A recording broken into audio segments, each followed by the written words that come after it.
লামডিঙত সন্ধিয়াপৰত সংঘটিত হয় এটি পথ দুৰ্ঘটনা। নিয়ন্ত্ৰণ হেৰুৱাই পথৰ ওপৰতে বাগৰি পৰে এখন অটোৰিক্সা। AS24AC1582 নম্বৰৰ এখন অটোৰিক্সা বাগৰি পৰাত গুৰুতৰভাৱে আহত হয় দুগৰাকী কিশোৰ। লামডিং খাংগাৰ গাঁৱৰ শান্তিপৰাত সংঘটিত হয় দুৰ্ঘটনাটি। আহতদ্বয় লামডিং বৰবস্তিৰ নিবাসী দেৱজিৎ দাস আৰু হৃদয় দাস।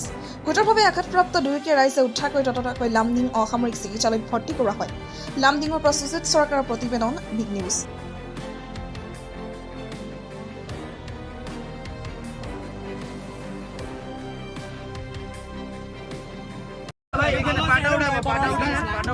অটো তুই চালাইছিস না? অটো কে চালাইছে? অটো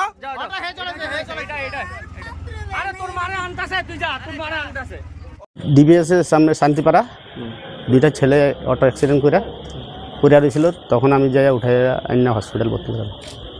চলে আসলো একটা 13-14 বছর, একটা মনে হয় 15-16 বছর হবে নাকি? না, হসপিটাল আইনা এখানে এক্সিডেন্ট করাইছে। আপনি করছেন? হ্যাঁ।